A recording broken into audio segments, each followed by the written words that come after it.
Fine. So the first one, how is teaching a foreign language different from teaching other subjects like geography or history? So Mishka, what did you talk about? What did you discuss? Okay, basically when you're learning geography or history, you mostly comprehend the whole topic, or you can discuss freely without knowing the topic, right? But when it comes to learning language, you have to learn the vocabulary, you have to know the pronunciation, how to create a sentence, and basically you have to train. And I think that's the difference between learning geography and French language. Okay. Emka, do you have anything that you would like to add, maybe? Yeah, I think you need to train, like when you're learning foreign language. But there are a lot of like ways to learn it like easier. For example, by video games or YouTube videos, like YouTube or something. Yeah. And the teaching part? Because it's how it's teaching different. Oh.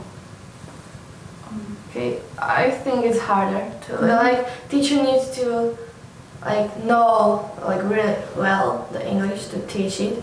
But when like geography, you just learn the subject and you like talk it to your students. Yeah, basically when a teacher teach a subject, for example geography, you're basically talking the first language, so usually the students understand most of it. And when it comes to English, there are some students that don't really comprehend as other students, and I think you have to teach different when it comes to different students, for example. Yeah. So basically, like to just like sum it up, when you think of like subjects like geography or history, as you said, it's like a bunch of dates or data or whatever. Yeah. So it's mostly about the knowledge. Yeah, mostly. But I understand there are some things that you really need to understand and like how they work and stuff. But it's more about like learning by heart. But when it comes to language, how different is it? Learning, not teaching. Also teaching, and but because it is kind of connected. The way how students learn, the way how you teach. They need to like it. Yeah. It is in every subject. When you like the subject, it's easier to learn it. Yeah. But in English, when there's, for example, my grandma, she hates English and she never wanted to learn, but she always she wants to, but she doesn't. She wants to know the English, but she doesn't want to learn it. Okay. But is it like the same, like bunch of rules that you need to learn by heart, or is it something else? Or a bunch of rules that you need to give your students so that they can learn it by heart, or do you need to do something else as well? It's not just rules in English. There is also, you need to be you can't be shy, because it won't help you, for example, when you're in other country and you're shy. So you mean like you're teaching them also like other social skills, Yes. like how to communicate and stuff? Yeah, because basically it's a skill, isn't it? Speaking English is a skill. It's not a knowledge, it's a skill. So that's why we need to train it more than maybe other subjects. Mishka said it though, yeah. Yeah. She said that you need to train it rather than... Exactly. Okay, so let's move. And this is all about teaching versus training. So it's really about creating activities where they train rather than me standing in front of the board and telling them they don't make notes, remember, they come next time and regurgitate. That's a nice word. Yeah. What they heard the last lesson. So yeah, training. Exactly. Okay, second question. Does knowing everything about running a marathon ensure a I think we result? can skip this. Yeah, we can skip this because we talked about it, okay? So, is it important for young learners to know the set of rules of grammar outside of the context? Emka, what did you say about this? Maybe, Outside of the context, how you mean that? It's like I come to the lesson and I tell you, okay, so today we're going to speak about past simple. So we use past simple when we talk about some activities that started and finished in the past. Yeah? Like how is it important? Yeah. Is it important or is it not important? It depends on like how old is because you learn grammar when you are watching videos, I think, or series or films, and you understand it even though you don't know the grammar. Okay. But if you want to be on some level, on a higher level, I think it's important to know. Do you Well, understand okay. the part outside of the context? Yeah, exactly. That's the important part of the question. Outside the context. So, as Lucka said, okay, today we're going to do past simple. So, I work, that's now. In the past, I worked. You know. Yeah, whereas in the context So we it put means ed yeah. on the verb, and here's an exercise practice. Yeah. So whereas in the context is that I, for example, bring you, I don't know, a text about my last summer holidays, and we talk about the text, and then based on the text, I'll explain the grammar to you. So that is in the context, because now you know the context that we use the past simple when we talk about, you know, like something that happened in the past, because we're talking about my, you know, last summer holidays. And there are some pictures of Lucka Yeah. on the beach. Yeah. So you know that Last it's not year. happening now. Okay, so I think when you learn young adults the grammar outside of the context, for example, you learn on one lesson, but when they come next week, they probably won't remember the grammar or the rules. Another way, when you show them, okay, as you said, the text, maybe they will remember more, or when to use it, or just when you tell them the rules, okay, when you use it this and this and this, they want to remember it next time, or in a week or 2 weeks, I think. And why is that? Why? Would you be able to know why? Because it's boring for them. Well, yeah, first it Yeah. could be boring. Yeah, it would be really boring for me. Yeah. Especially if you do it like 4 times in a row. So you bring 4 different grammar items and you always teach them the Yeah. same way. So the third lesson, Gonna be they're not mixed even up. concentrating what you're saying there in the lesson. So that's the first point why. Yeah. Then the other.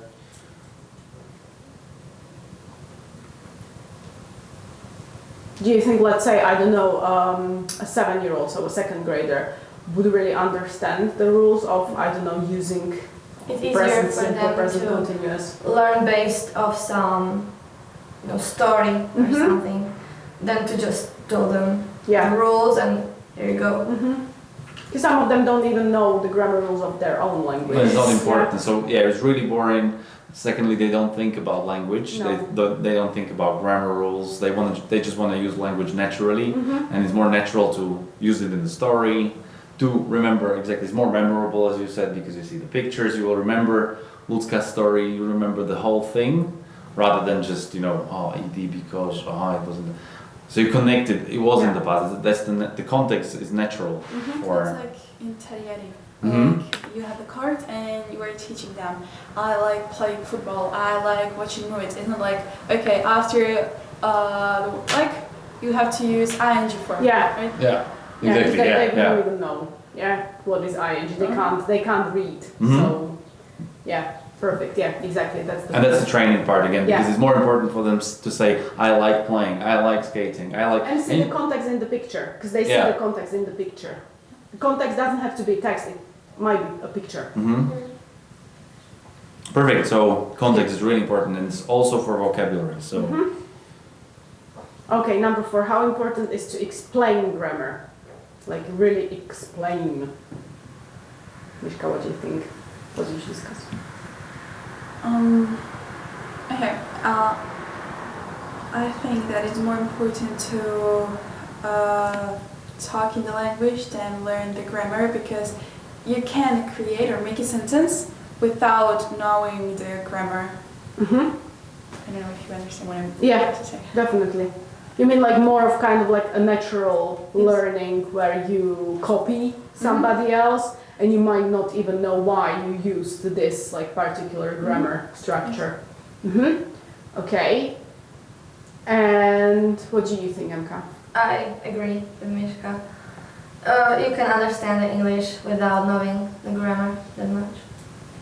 So you would say that is it even important, or should we just like skip the grammar rules? Oh no. It's important, but it's not the most important thing learning language. Mm-hmm.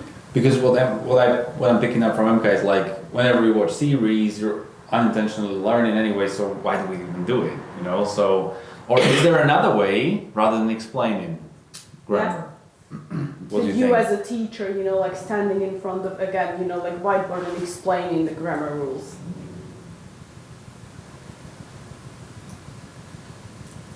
Because whenever we did like interviews and like these kind of questions, the teachers tend to say, okay, so I'll explain to them that, and I'll explain this and I'll explain that.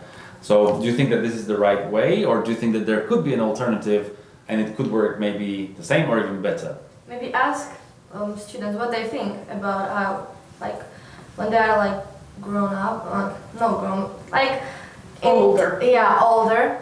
Like ask them what they think, like how they think they would use, for example, present continuous, and in which situation they would use it. Hmm. Okay, so we're kind of getting there. Yeah. And I love the first part, which is the first word which you said. Do you remember how we started the sentence? Is that I would ask them. Yeah. Yeah. So you can, instead of telling them, you can ask them questions. You can ask them questions so that you hear the answer which you want to tell them. I think we've discussed it before. Yeah. Yeah.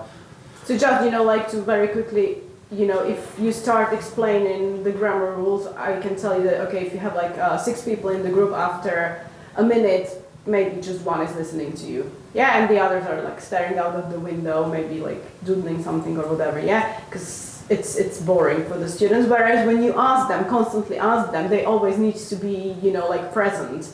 And it's also like more memorable for them if they come up with the answer as if you were just to tell them, yeah, that we use it because, or in these and these situations. Yeah, so we always try to, but we'll talk about it when we're discussing like how to teach grammar and vocabulary. We try to, you know, like switch that, you know, like we ask the students. Right. Okay, fine.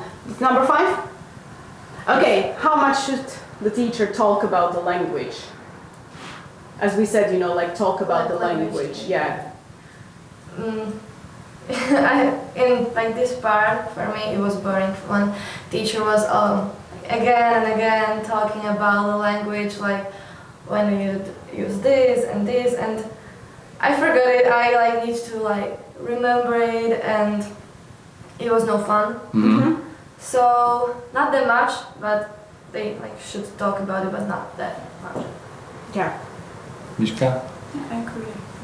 And Mishka, what age do you think we should start talking about the language? Like from that part, you know, like this is a verb, this is It's a called noun. meta language, yeah. So yeah. language about language. Yeah. When should we start introducing that? Yeah. Maybe 6th, 7th grade.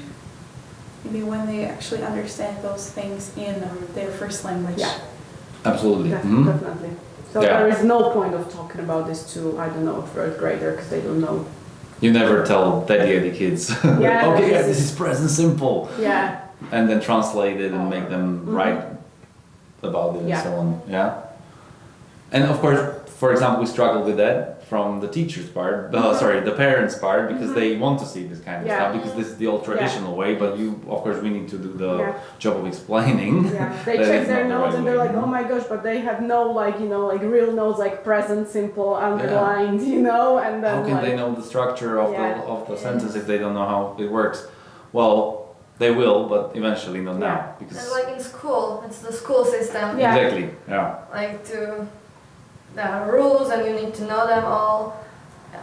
Exactly. So you're remembering something abstract which makes no sense in your head because you're just too Yes. small for that, you're too little, too young. yeah. So that's torturing them.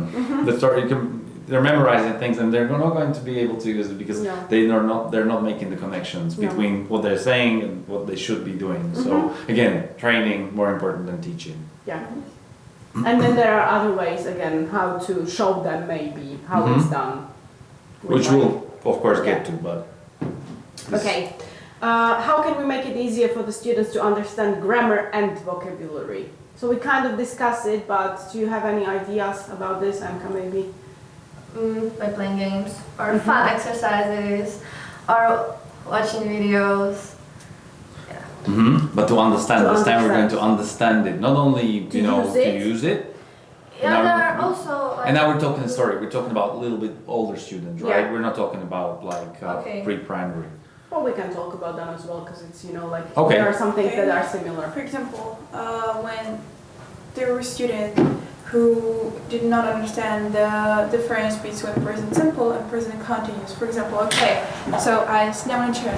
Now I am sitting, or I stand up. Now I am standing. Okay, to show them what does it really mean. Okay. And then you can say, okay,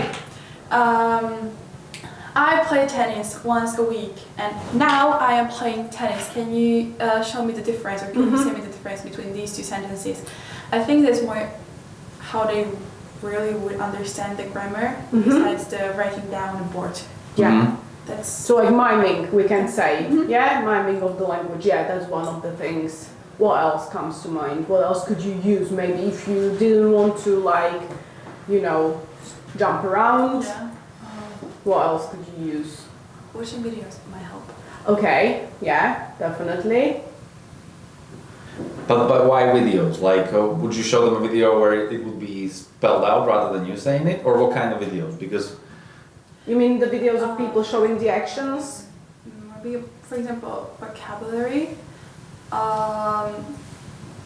I used videos, okay, to understand some vocabulary. For example, there are teachers who can, for example, they will say a vocabulary and then they will show for a film. What do you call it? Really? I mean like the real reality. thing? Yeah, Like, for example, or like uh, this is a cup. a short Yeah. clip from a film in which situation they use the sentence, for example. Okay, yeah, When fine. we- So using in the sentence. Okay, yeah, definitely. Anything else?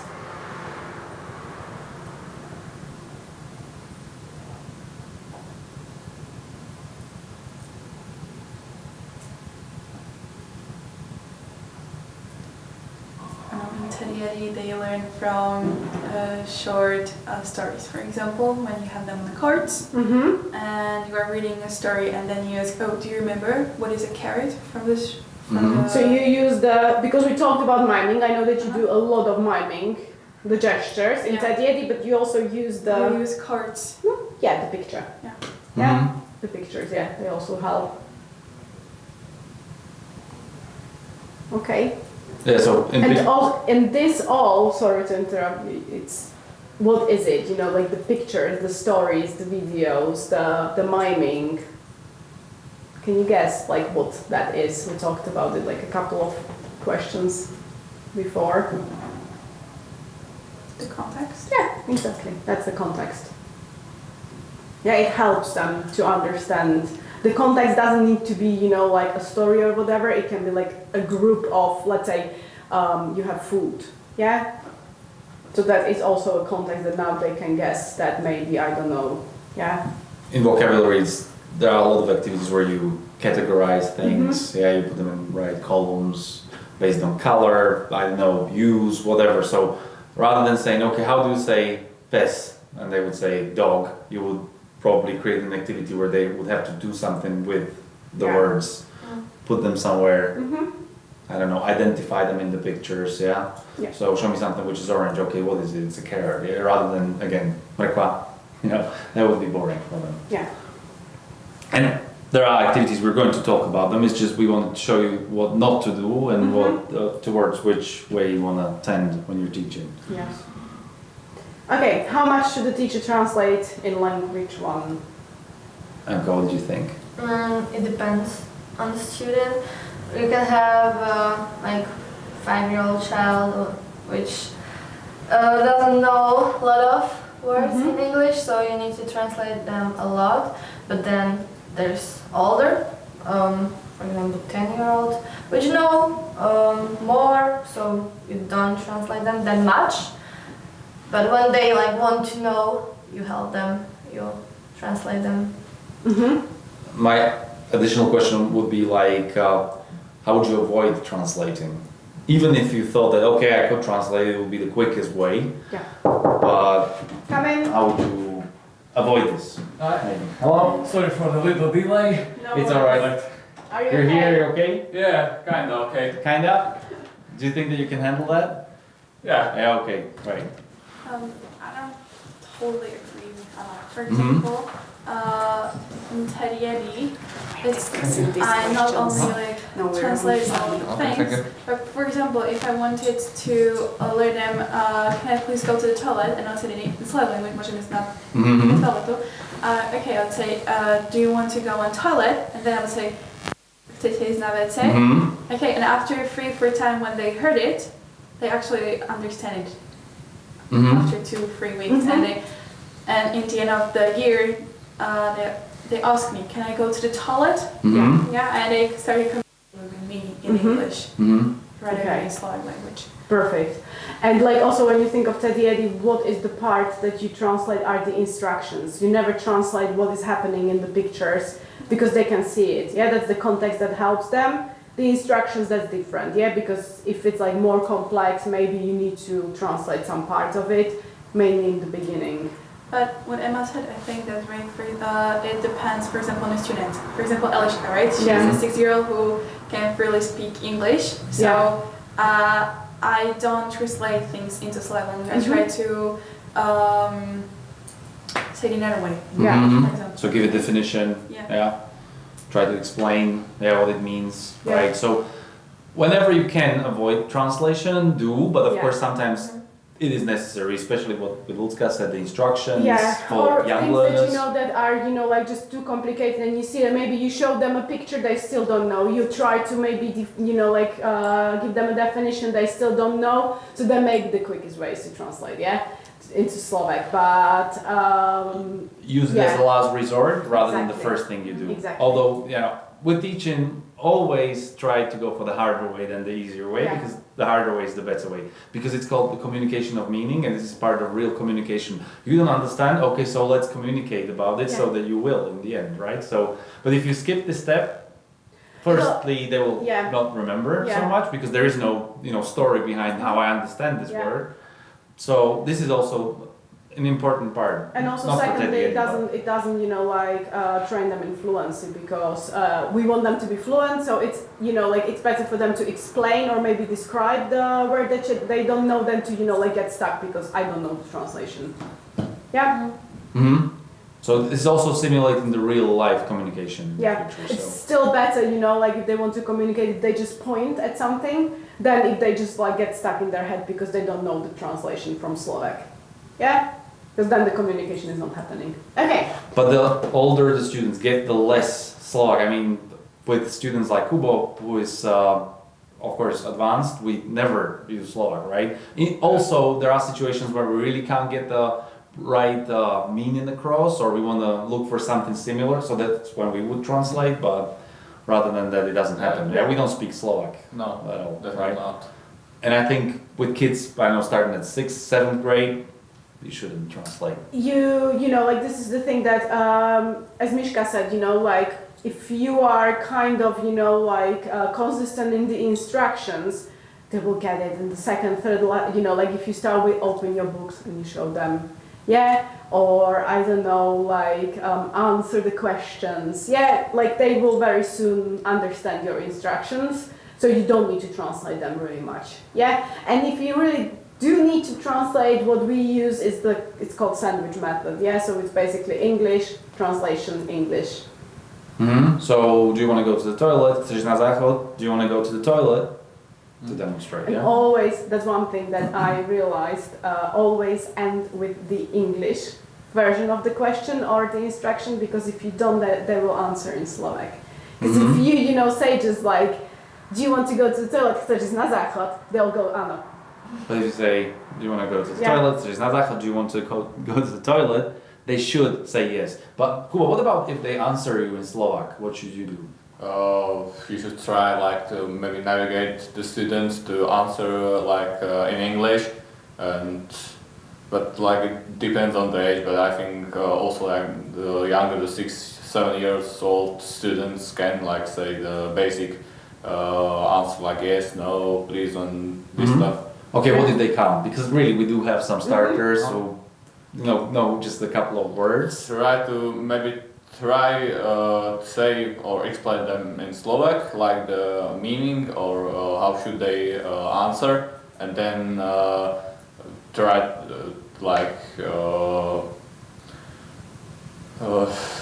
try to teach them like how to answer them in English version. So I'll ask Mishka now. Can you imagine this with like all the instructions, all the communication in a group context? You know, what Kubo said is like you would ask them a question, they wouldn't know the answer, so you tell them how to answer, wait for the response in English. Do you think that it could work in a group with 6 or 7 kids and you've got your own lesson plan, which you know it's kind of fast-paced? Don't know if it really works.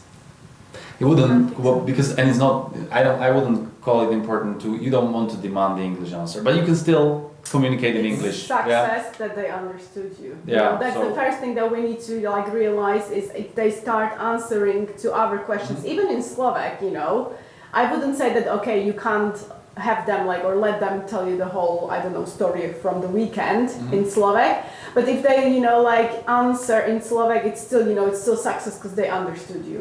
So And that's the first part. at the yeah? beginning it's okay. Yeah. Mhm. okay. Right, so you can let them, you can of course, if you know your students, so if their level is good enough to Yeah. speak English, then you of course you're going to tell them to Yeah. speak English, but if they can't, just speak in English to them and understanding them. Hello. Hi. Hello, hi. Welcome. Welcome. So now we're, I think, complete for today. Yeah. So take a seat please, Andrei. Apologize for being very late. It's alright. Maybe next to Kubo will be fine because we're recording it. Yeah, guys, are you okay with us recording this? Because Yeah, you know some Totally teachers are not okay. here and we want to use it in the future. This is the same at TDD, sorry to interrupt you. You have these cards, and first they just hear it, Mhm. play audio, and then afterwards you read it out loud. And next lesson, if they remember, for example, they usually only say ball Mhm. or chocolate or apple, but after a few lessons they will actually come to it. I like eating apples. I like chocolate, Yeah. and that's. That's a really important point, and it brings us to patience again, because you see that you need to be patient, because eventually we'll get there, but it's a process. Like there are a lot of tips we're going to tell you, and what I did in the past is take a tip, apply it, and see, oh, but it doesn't work. You know, but it's not the way. You have to stick it out. You know, Yeah. you have to do it consistently, and it will work.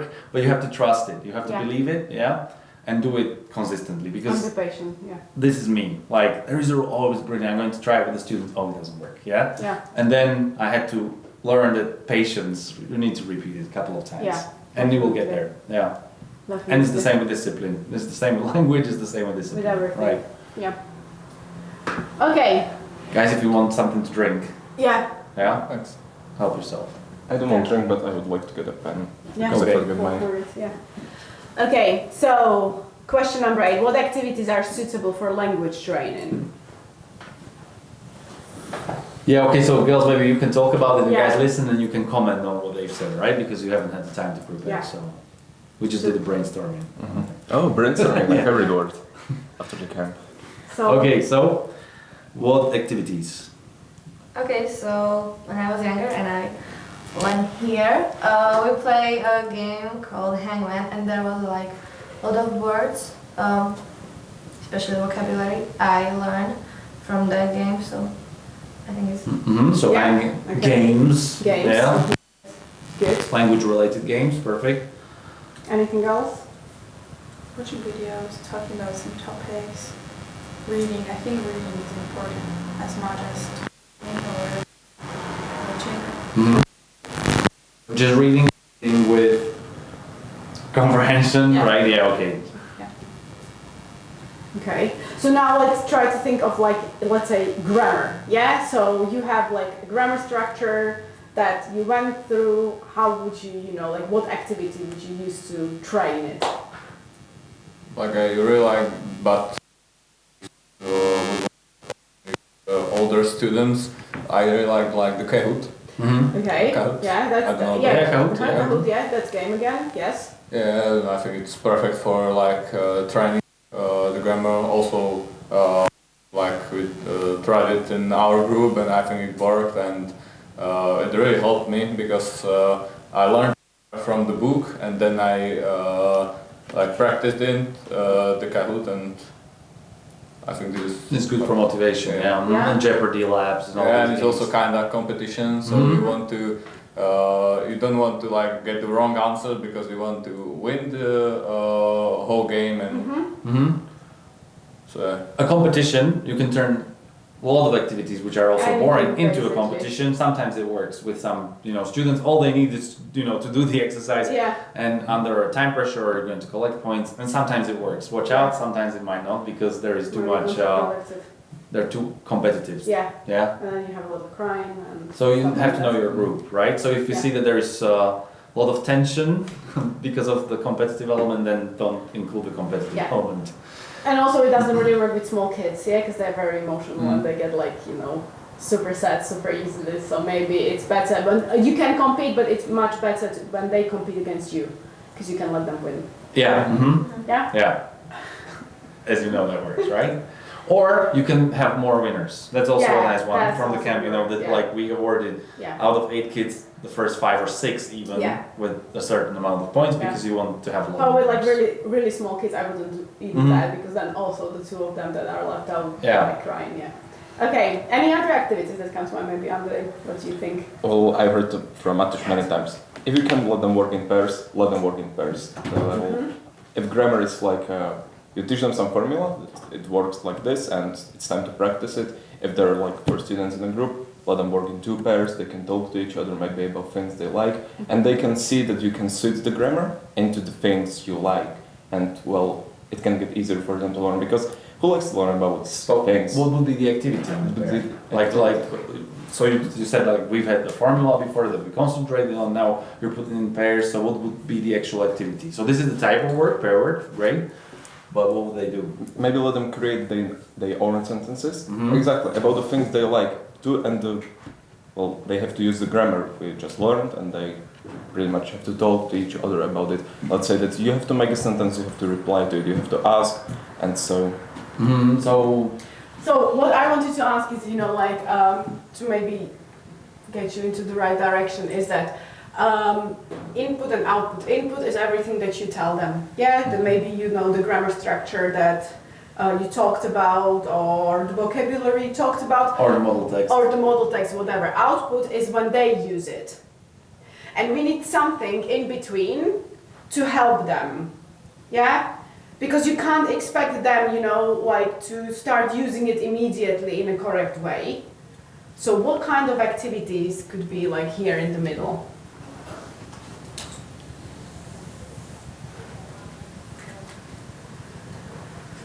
Maybe This all is the training, yeah? But like there is something missing here.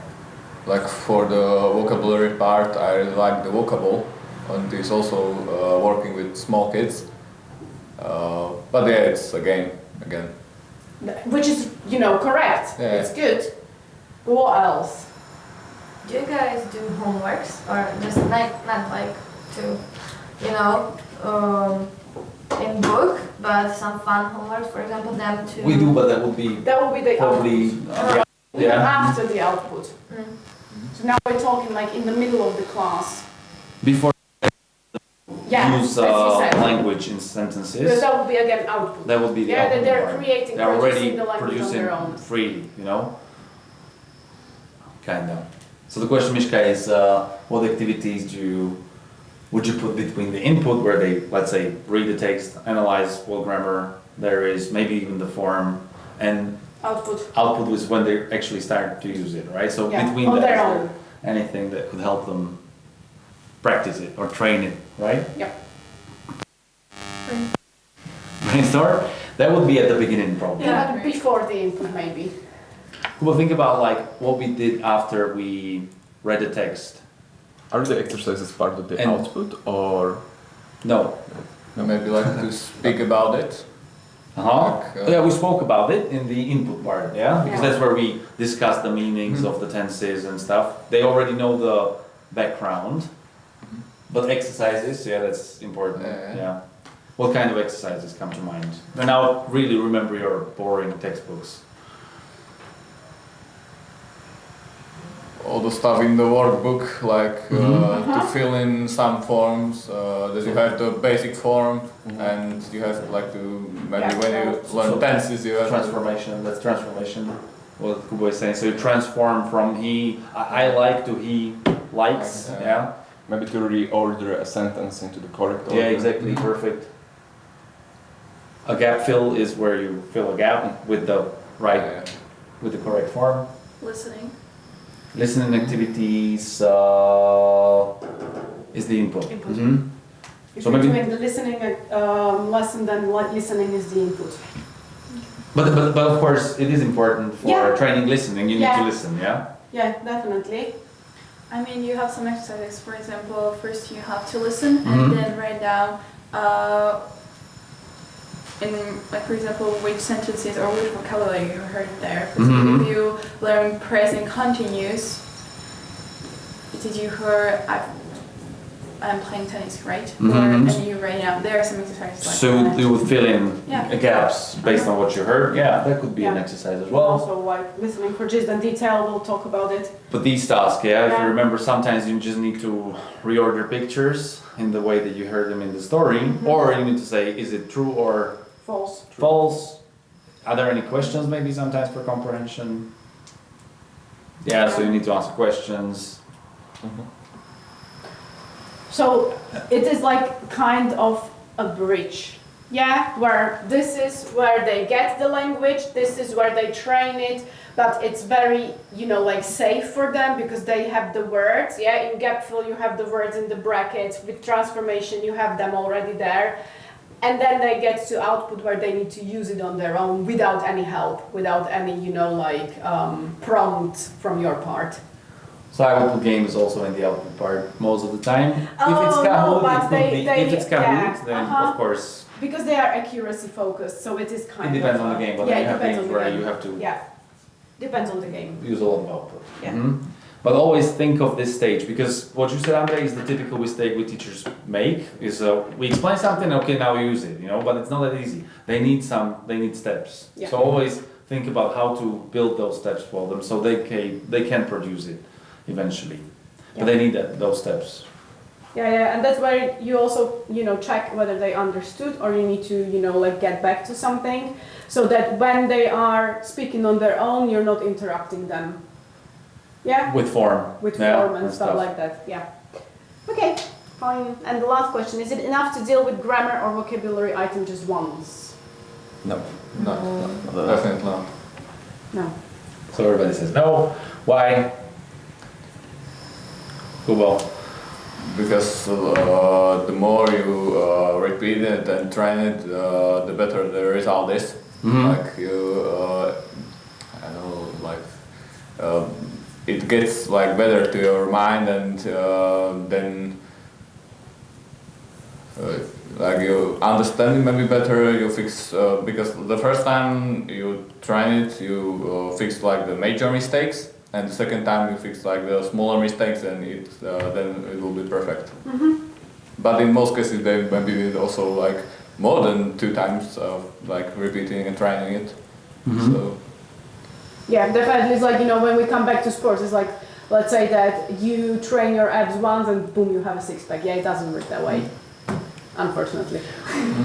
We had this graph, but I don't know where it is, and so doesn't really matter. But it was like you learn something, you're here. Yeah. I don't know in an hour you forget like 60%. 50%. Don't quote me on the percentage, but this Yeah. is where your memory goes. And after a week, it would fall all the way down. Well, Yeah. it probably wouldn't be the same curve, but Yeah. you would forget everything, So right? the retention you is need to high. increase the knowledge again, because it goes down, and it should Yeah. be something like this. But if you didn't do it, it would fall down back to Yeah. 0. That was an actual graph we showed this. But you forget, I don't know, 60% of the information after 1 hour. After 2 days, it's probably 70%, and so on and so on. Of course, there are exceptions where you remember things the first time you hear them or something, but that because your brain has something to stick that to. But repetition is the mother of all wisdom, as we know. I'm a repetition freak. I love it because I think that's the key to success, really. Yeah. Back to it. Definitely. But it's kind of clear. Yeah. Okay. Okay, fine. So, just to, you know, like, conclude this, what do you think then? What's more important, teaching or training of the language? Training. Training. I wasn't here, but I can say training. Yeah. Yeah, so that's what we want you to do. Yeah, basically train the language, not teach the language, but train it.